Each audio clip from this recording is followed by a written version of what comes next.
Hey, True Believers, Englentine here. Here are a couple of Jack Kirby reviews I recorded for Kirby Month 2 years ago, and I never published them publicly. It was on Patreon for a while, but I kind of figured these were sort of random to normies.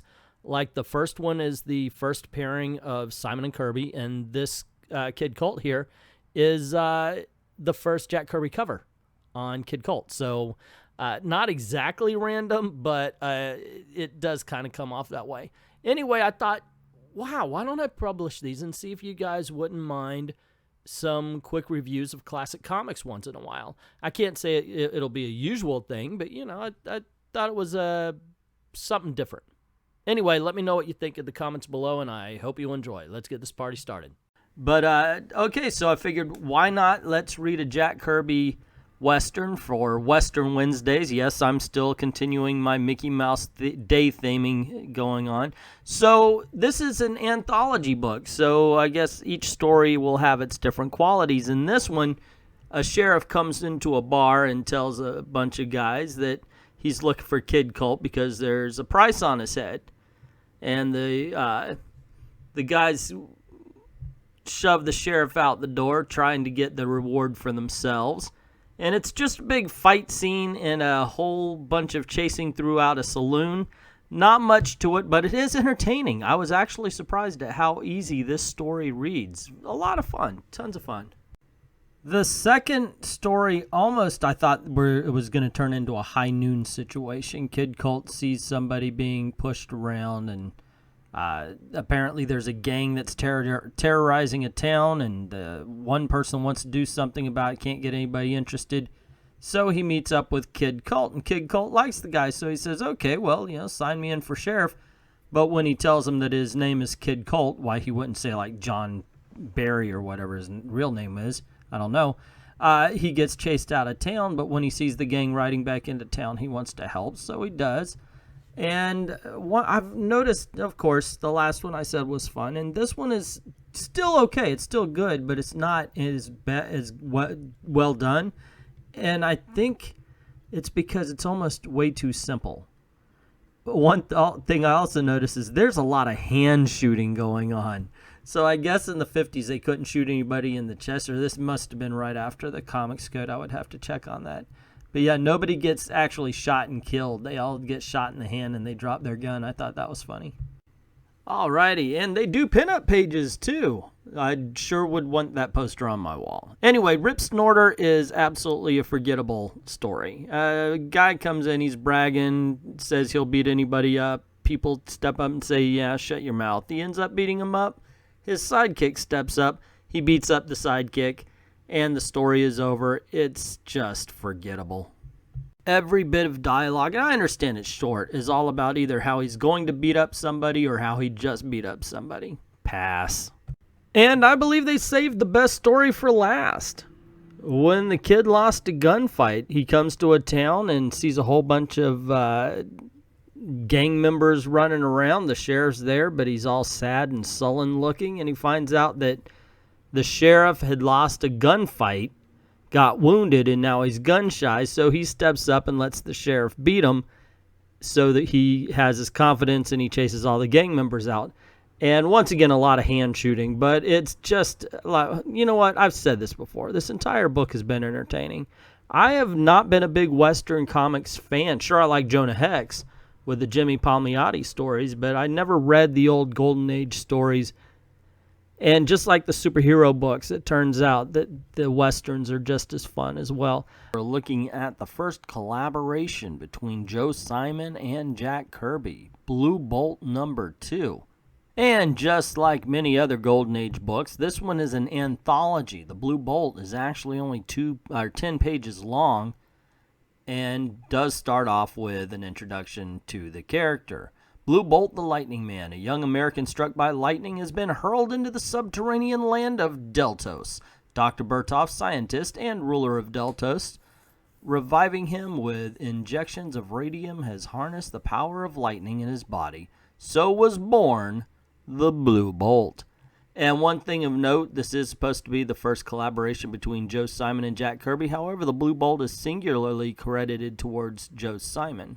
And the story begins. We see a scientist. He's telling the Blue Bolt that he has a weapon that's going to be fired into the city of the Green Sorceress, who Blue Bolt says is wily because she travels around with a green aura of mist. Here's a strange example of Golden Age writing where we find out that the Green Sorceress hears from her soldiers that the Blue Bolt and the scientist are making the weapon. But then she says, "My televisor must see for myself if your report is true." And then she's spying on the Blue Bolt, which she calls a magnificent one. That's neither here nor there. But she literally sees what they're doing, which makes me wonder, why is she getting information from the soldier? Why isn't she just always looking through that little thing there?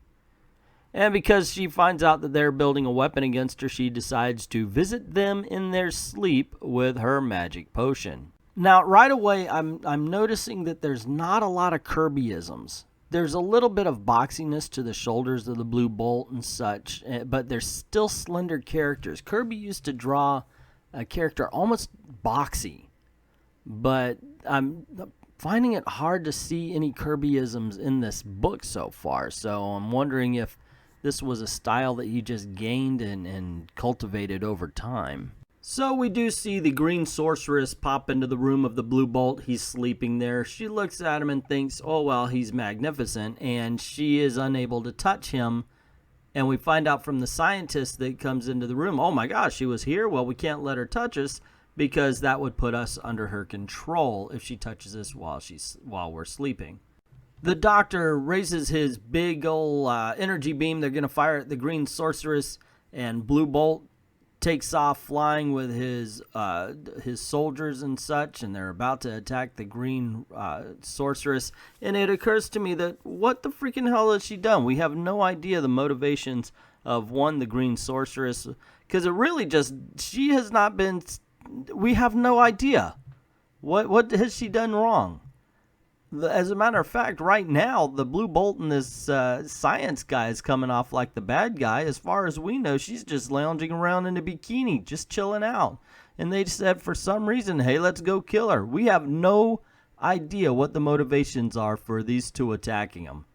And you know what? At this point, I'm just going to let it play and talk about what I've seen and what I've read, because, I mean, lack of motivation, it's very poor writing. And I understand that Golden Age comics are not as sophisticated as modern day comics. They were actually made for kids back in the day, and this one really reads like it. I mean, like I said, there's no depth, there's no subtext to it, and there's just no motivation for the violence that these people want to put on this woman. Seriously. I'm having a hard time finding it. Now, once again, I mentioned the art, and it's not bad, especially for the time, but I'm not seeing a lot of Jack Kirby in it, which is, I mean, this is their first collaboration. Joe Simon was the name at this point. He found Jack Kirby and, brought him on. So, once again, he may not have had his style yet. He definitely doesn't have a signature style. And that is very much obvious as far as it goes at this point. And the thing is about this Kirby month, I want to like everything. I mean, it's supposed to be a celebration. However, I'm picking random issues because while I've read a lot of Golden Age and while I've learned a whole bunch, I haven't read everything. So it's really cool to see some of these books for the first time. I loved reading The Two-Gun Kid for the last one. And, of course, I mean, I've already read that What If that I reviewed before, and it was really fun.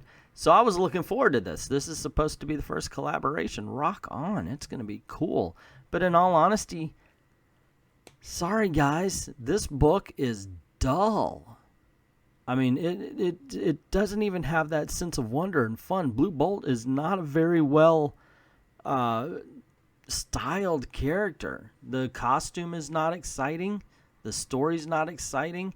It is not a huge surprise to me why we know Captain America very well, and the Blue Bolt is off in obscurity. But the first collaboration from Joe Simon and Jack Kirby, for me, I'm afraid is a dud. So there you go, gang. Those are my opinions of the 2 comic books. What do you think? Have you read these? Have you seen these? Did you know you could see stuff like this on, well, not the two-gun kid, whatever it was called. Gun Colt Kid, Colt Kid Colt. Anyway, I just screwed that up. And take 2. Alrighty, there you go, gang. That's my opinion. What's yours? What do you think? Have you read Kid Colt? Did you know that you could find Blue Bolt on Comic Book Museum and such like that? Let me know in the comments below what you thought. And don't forget to click like and share. Make sure that your notifications are on to all notifications when you ring that bell so you don't miss anything. Cool things happen around these parts. And if you want, go on over to Ko-Fi or Patreon. Drop $1 in the till and help out the channel. Help us keep making videos for you. And if you want to commission a video, yes, they're going to be coming over here, not onto I Love Comics.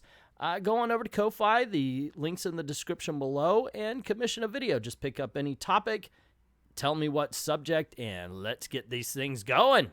All right, I'd like to thank everybody who's already done that, and to everyone, all of the true believers, thank you very, very much for watching.